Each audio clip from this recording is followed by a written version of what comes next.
zanimljiv skulptor i što je zanimljivo, on je pravi skulptor koji je, to kažem, kad kažem pravi, mislim na to da je on radio kamene i drvene masivne skulpture u početku i dugo, koje su nekad ličile pomalo na Branka Ružića, dakle, poznatog slavnog hrvatskog skulptora, i koje su, dakle, ukazivale da će cijeli život ostati skulptor.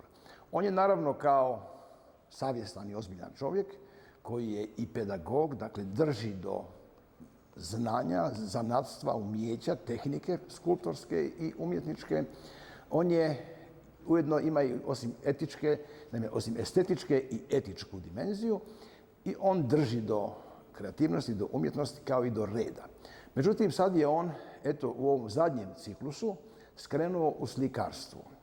Naime, dobro se sjećam jednog uvaženog austrijskog postarijeg kipara, profesora i prorektora na onoj slavnoj akademiji na kojoj je studirao Gustav Klimt, to je danas univerzitet primijenjenih umjetnosti, koji je rekao, pomalo zbunjeno, danas više nema slikara i kipara, danas svi hoće biti samo umjetnici.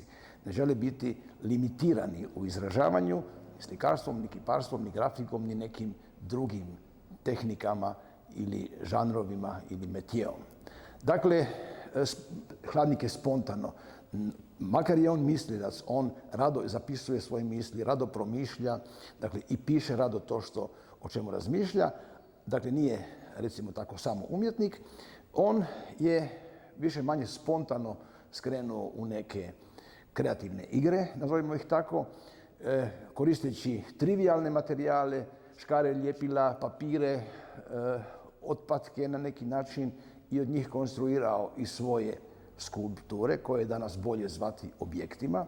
Skulpture su obično upravo one prije spominjane kamene, drvene, brončane, dakle one koje traju za vječnost, a on sad radi od onoga što nije namijenjeno vječnosti, ali je namijenjeno kreativnosti, da pokazivanju tog kreativnog momenta. Tako je ova izložba koja ipak ima nešto objekata, trodimenzionalnih u prostoru, a većinom su to šarene slike u kojima je buknula boja, različite boje, koje, ako se pojedinačnu sliku pomno gleda, opet će to biti neki trodimenzionalni zapravo oblici, dosta jakih kontura, dakle, taj kiparski element, kiparski njegov poriv se tu održava na taj način da se to nisu razlivene boje, neuhvatljivi oblici, nego su jasni oblici, ali su vrlo jednostavni. Uvijek je imao sklonost toj pojednostavljenoj formi, moćnoj i pojednostavljenoj.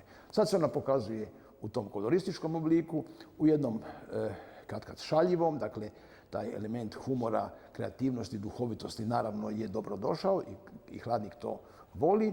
Tako da sad imamo ovdje jednu podosta cjelovitu izložbu. To su noviji radovi u kojima i dalje ima nešto skulptura, ali zapravo pretežu slike i taj jedan koloristički njegov izričaj.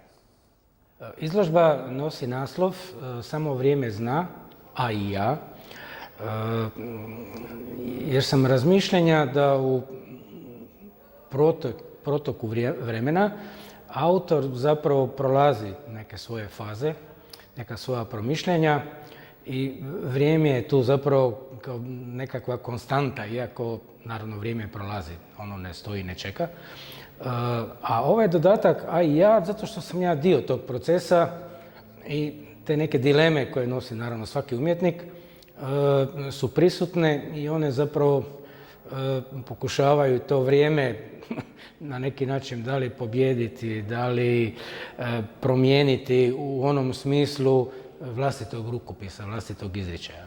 Ja često i prije sam znao koristiti sve ono što je dostupno i što nije u nekom posebnom razmišljanju, pogotovo koštanja. Znamo da bronca puno košta ili ne znam, mramor ako se radi o, budući da sam kipar.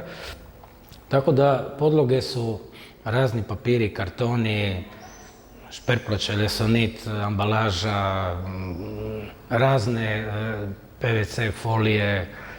Negdje naravno boja to maskira pa se ne vidi, ima i tkanina. I naravno, ovisno jasno o radu ili o snalaženju ili samo snalaženju i okviri prate zapravo taj rad, odnosno često ih i nema.